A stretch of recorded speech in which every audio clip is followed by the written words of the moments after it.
O Machado é um grande estudioso das psicopatologias das classes altas brasileiras, né? E Causa Secreta é um conto, entre outras coisas, que estuda a psicopatologia de um membro da elite brasileira. E o filme pega um pouco esse tema e expressa, já fala logo de cara que o tema é, de maneira um pouco muito geral, o egoísmo, né? A impossibilidade, a dificuldade que as pessoas têm de sentir, de se simpatizar com a dor alheia, né? Nesse sentido ele já começa falando de um tema importante, porque ele descreve, o filme vai descrever um pouco do clima de cada um por si, que caracteriza uma grande parte da nossa vida contemporânea, né?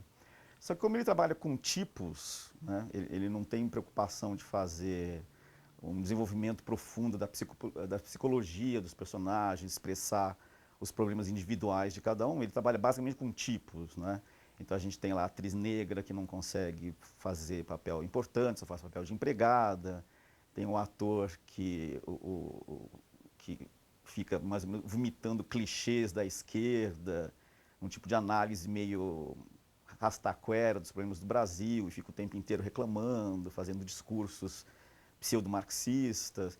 Tem um contra-regra, que é um bonitinho que quer sair do papel de contra-regra e quer ser ator. Ele trabalha com tipos mais ou menos facilmente caracterizáveis.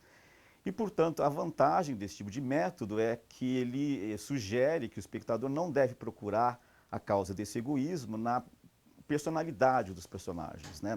Não são problemas da alma ou problemas de caráter que ele analisa, embora esses problemas de egoísmo revertam para problemas pessoais. Mas, evidentemente, ele sugere que há uma causa maior, uma causa secreta, digamos assim, para brincar com o título do filme, né? Ele sugere uma ordem maior, onde esse egoísmo tem um papel muito mais importante do que simplesmente um problema de personalidade, né?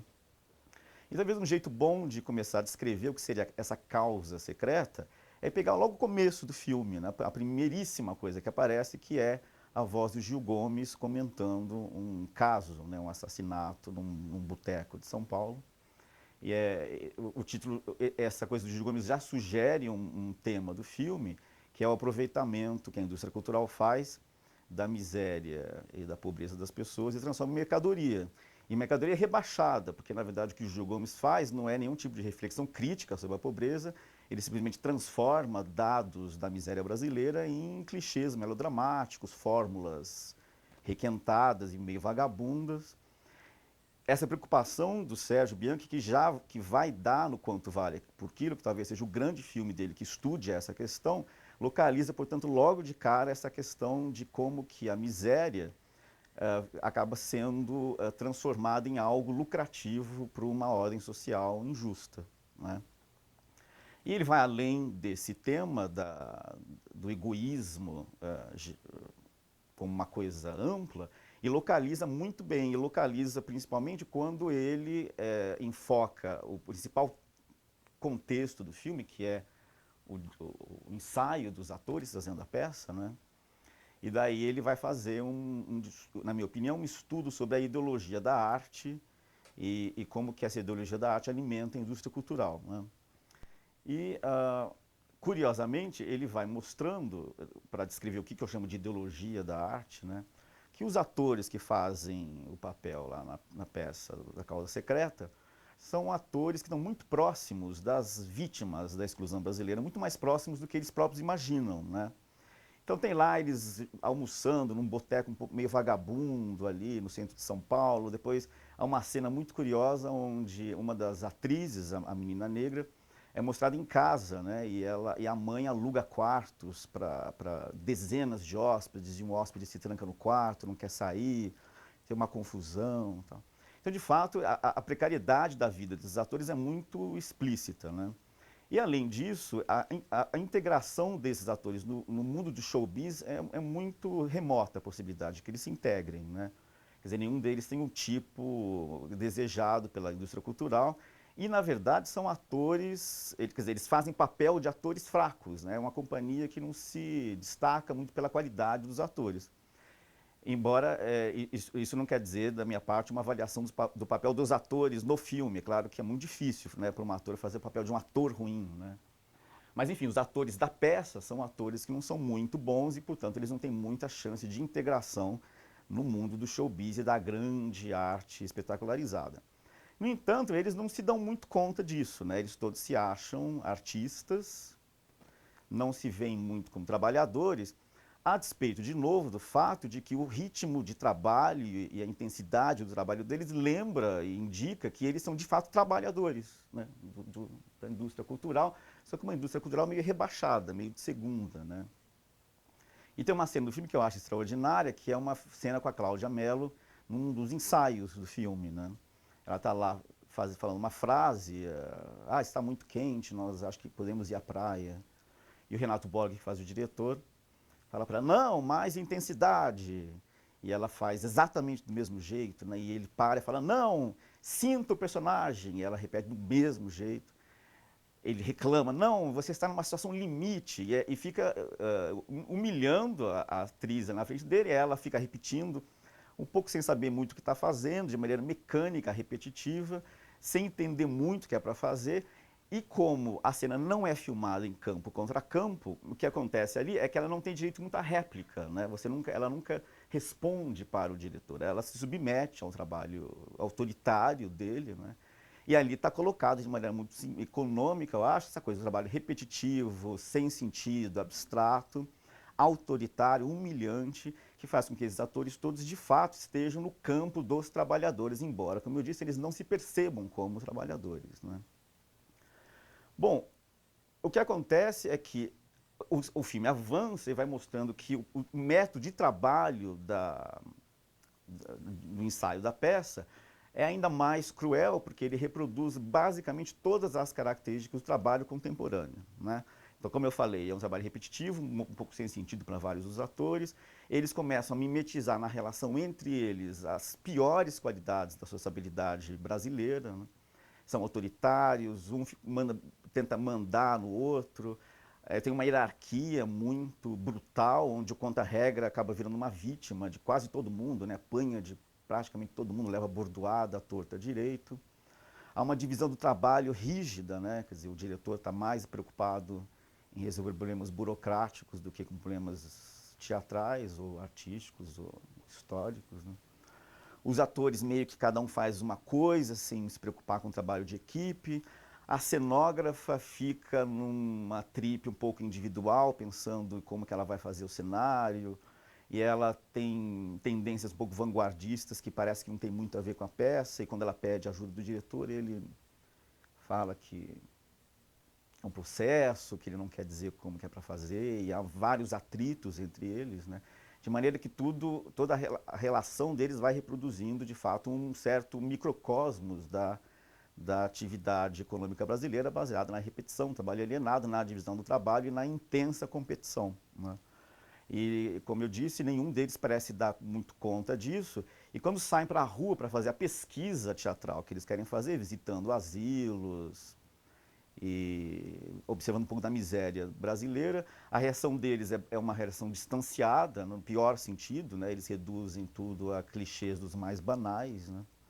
Vão para o hospital, veem as pessoas morrendo e ficam fazendo reclamações um pouco óbvias, ninguém faz nada nesse país, essa situação insuportável, todos aqueles clichês que a gente está acostumado a ouvir, né? Voltam para o ensaio, transformam essa experiência numa série de clichês ainda mais absurdos, fazem o que as pessoas de teatro chamam de laboratório, né? Transformam essa experiência numa série de pequenas cenas que eles não entendem muito bem. Tem uma transformação de toda essa experiência da miséria numa série de clichês um pouco banais, né? Que vão compondo ali o trabalho diário deles. E finalmente, ali quando eles finalmente apresentam a peça, há uma evidência clara de que nenhuma dessas experiências veio à consciência deles, né? Quer dizer, há uma imagem ali que é a última imagem de uma harmonia, suposta harmonia no final, né? Todo mundo bate palmas, eles se abraçam, parece que está todo mundo muito feliz. Eles acabaram de dividir uma experiência terrível, onde o colega de trabalho morre nos pés deles, né? E não há nenhuma evidência de fato de que haja uma consciência do processo por que eles quase passaram, e muito menos uma radicalidade em relação à posição do artista como trabalhador e tomando o lado dos trabalhadores na luta nos conflitos sociais, né?